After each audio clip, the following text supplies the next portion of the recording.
Hi, this is Carla at the Jackson County Public Library in Ripley, and I'm going to read you a story for our program Book and Adventure. This week's stories are going to be about libraries. And the story I'm going to read you today is Where is Our Library? Written by Josh Funk and illustrated by Stevie Lewis. And these are the lions that sit in front of the New York City Library. So let's get started.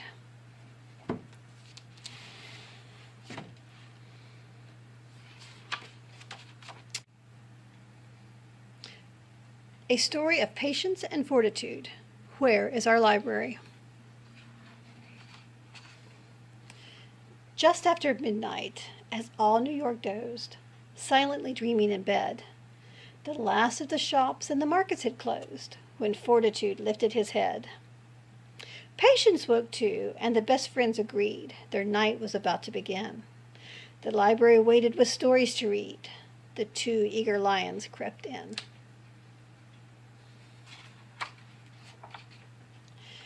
Sneaking inside was their nightly routine, tiptoeing to the ground floor. But something had happened they hadn't foreseen, and Fortitude let out a roar. The children's room looks rather different tonight, Patience said. What's going on? Fortitude twisted his head left and right, then blurted, The books are all gone! Fortitude gallantly rose to his feet. Follow me, I've got a plan. Hastily, both of them rushed to the street, and hidden in shadows, they ran. Fortitude yelled, See the lights? Look up there! That's where the books have been taken. But when they arrived at the heart of Times Square, he realized that he'd been mistaken.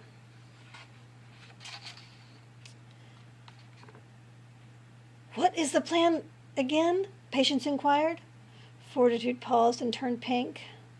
Hold on, said Patience. I'm feeling inspired. Give me a second to think. I once heard a tale of a clever old man who sits with a hat in the park. I'll bet if we ask him, he'll help if he can. And with that, they ran off in the dark. They entered the park by some fancy hotels and skirted a fountain or two. Stealthy as foxes and swift as gazelles, they scurried by Central Park Zoo.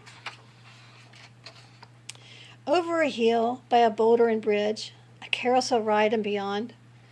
Down through a tunnel, then over a ridge, the lions arrived at a pond. Fortitude sped to a statue. It's him, the clever old man with the hat. Indeed, said the hatter, who straightened his brim. I issue a riddle, big cat. Why is a raven akin to a desk?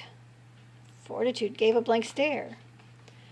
That's when he noticed the girl, statuesque. Beside her, a dormouse in hair. Ignore him, said Alice. The wise man you need. He sits over there with a duck. They thanked her and dashed with a torrent of speed, craving a little good luck.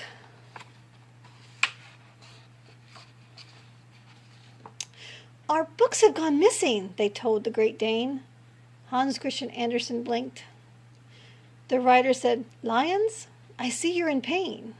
And he pulled out a quill to be inked.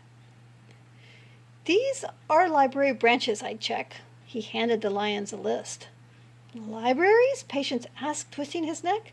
How many branches exist? Fortitude blurted, There's more than just one? Hans Christian Andersen grinned. The world is a series of miracles, son. Now hurry and race like the wind. Patience and Fortitude searched many places. Libraries came in all sizes. Each of them held lots of old friendly faces, and always amazing surprises. They scoured each library, scanned every stack, and poured through each awesome collection. They found some new books, but they wanted theirs back. Where was their old children's section?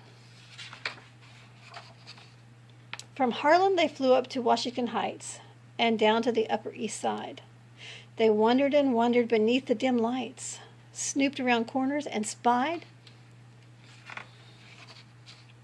In lower Manhattan, they combed every block. How could they find what they needed? Fortitude roared as he looked at the clock. "Give us more time," Patience pleaded. "Excuse me," a voice from above shouted down. "What's going on over there?" "Our books have gone missing. We've searched the whole town," said Fortitude, full of despair. The kite dragon stated, "You need a new perspective." Patience agreed, looking north. "A view from up high will be much more effective." And thus the two lions set forth. Up on the high line, the sun now ascending, slowly it dawned on the two. Their library lost, their quest was now ending. They hurried back home, feeling blue. Nearing their home, only 1 block away, Fortitude noticed a sign.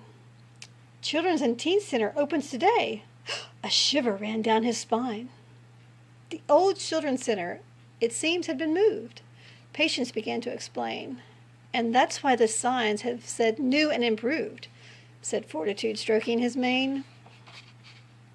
Their library found it was safe and secure, but on the opposite side of the street. But the lions were thrilled with their citywide tour, for finding new worlds is a treat. And that is the story of the adventure of Patience and Fortitude. I hope you enjoyed it, and thank you.